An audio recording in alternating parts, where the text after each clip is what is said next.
Ang aming bus. I'm walking alone, the streets are empty. The only thing I can see is my own silhouette. I'm getting stronger, step by step. Hello guys, good morning. Balik Manila na tayo mamaya guys. Alis tayo mamayang mga 5 ng umaga. Magbabas lang tayo pabalik ng Manila. Antabayanan nyo mamaya guys. A few moments later. So ayun na nga guys, andito na tayo. Nasa biyahe na tayo. Nandito na tayo sa part ng Calbiga, Samar. Ayan yung mga view dito sa ating mga dinadaan ng lugar. Yung mga palayan, mga nyugan. At ito naman yung bus na aking sinasakyan. Hindi pa kami puno guys. Marami pang kulang dito na marami pang bakanting upuan. Pero sa mga dadaanan namin siguro baka may mga nakakapagpabook sa mga lugar na kung saan may mga parang tao sila na nagkukuha ng pasahero. Kaya abangan natin mamaya kung mapupuno kami.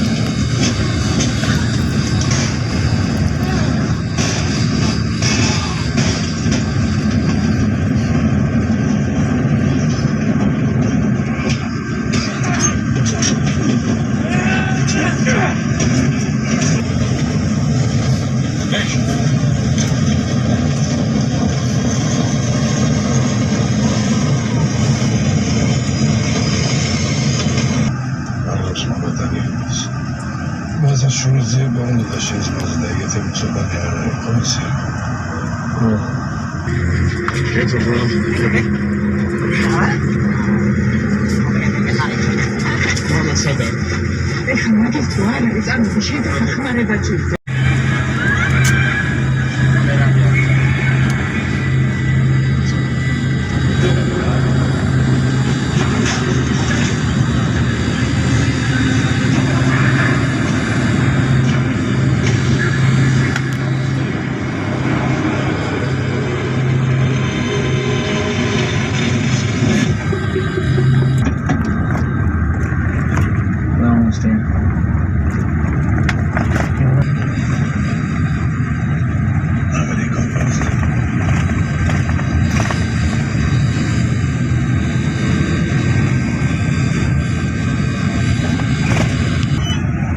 It's not true. When I say I was free, I'm going to get you guys someplace safe and get that information. Thank you, Tony.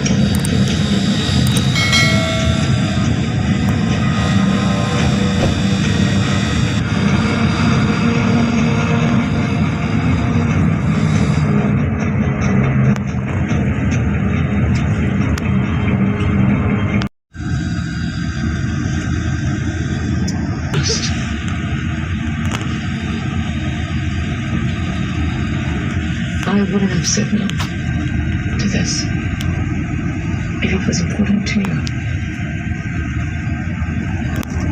It is.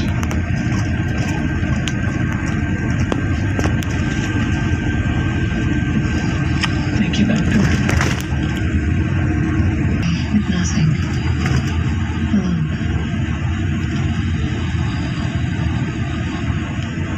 I know what it feels like. In there.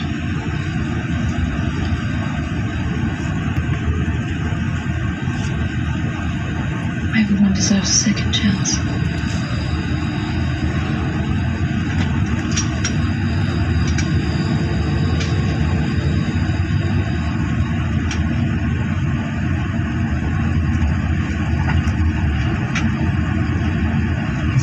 Everything's good? At ayun na nga guys, malapit-lapit na tayo sa Alin. Did you sleep well? Medyo malapit-lapit na tayo para makatawid tayo ng Matnog, Pabicol. Ang oras natin ngayon ay 3:30 ng hapon. Siguro makakatawid tayo mga 5 o'clock. Makakatawid tayo ng Matnog mga 5 o'clock lang hapon. So antabayanan nyo na lang guys ang pagtawid natin at saka yung pagsakay natin sa barko. A few moments later.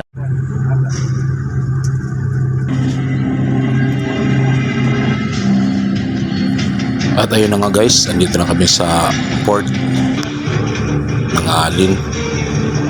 Bali papasok kami dyan kasi titingnan pa yung mga ticket namin at saka may mga babayaran pa kami dyan yung para sa insurance, para sa pagsasakay namin sa barko.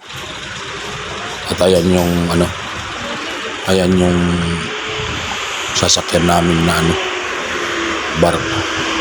Yung sasakyan ng bus namin, ayan ang bus na sinakyan namin, yung Fortune ng kulay pula.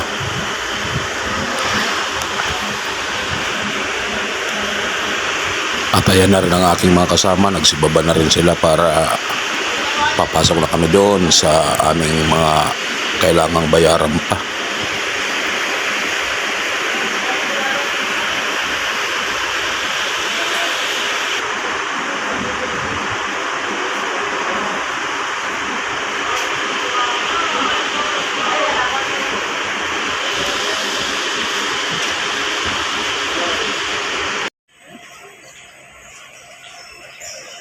At ito na nga guys, chinicheck na ang aming mga ticket para pumasok na tayo doon sa sa aming sasakyang barko. So ayan, pupunta na tayo doon sa ating sasakyan.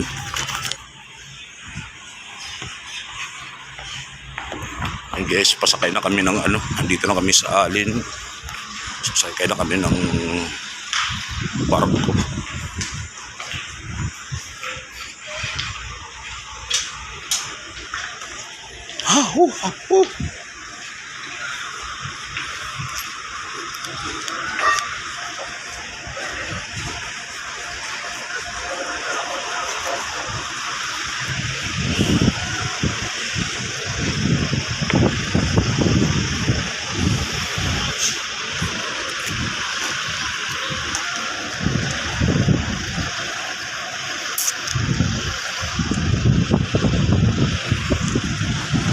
Ayan guys, kung mapapansin nyo, walang gaanong mga pasahero ngayon kasi hindi na peak season ngayon kasi tapos na yung mga piyesta-piyesta dito sa summer. Kaya ayan, tingnan nyo, kukunti lang kami. Ilan lang ang bus na sakay nito na di pasahero. Karamihan dito private saka mga motor, yan lang ang mga sakay ngayon nito. Siguro mga 4 na bus, 3 bus lang ang di pasahero kung sasakay dito sa barko na to. Ayan, bali paakyat na kami nito ngayon sa taas ng barko na to. Doon kami sa pinaka taas kasi itong baba, yan mga sasakyan, ayan ang bus namin.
Sa wakas guys, umalis na rin kami.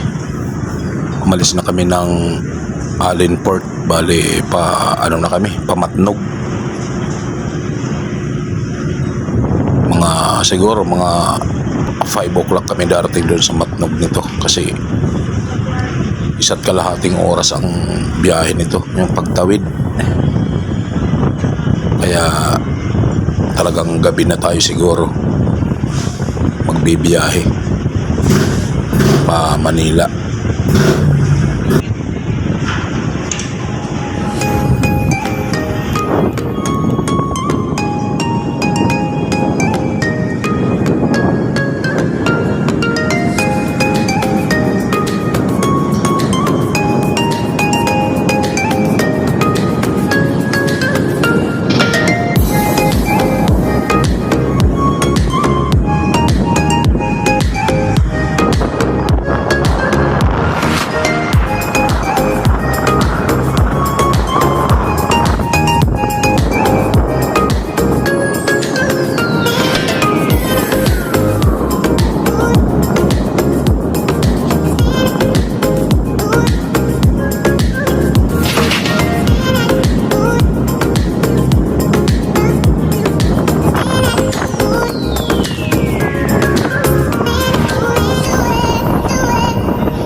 Sa wakas guys, nakarating na tayo dito sa Matnog Port.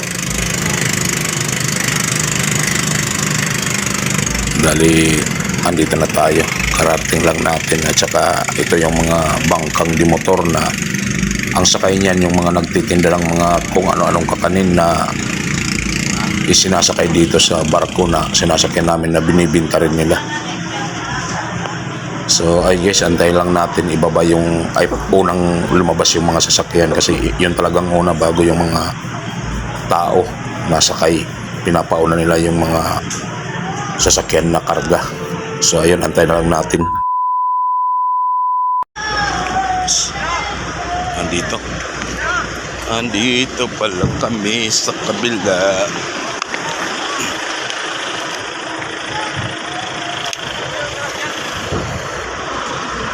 Fortune.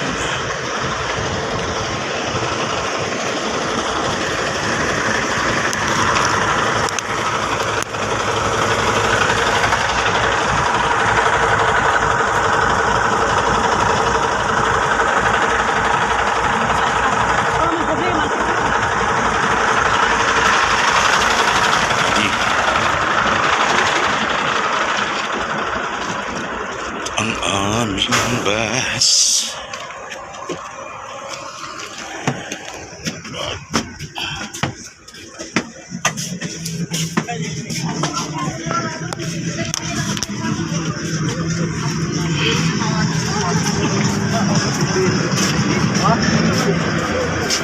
And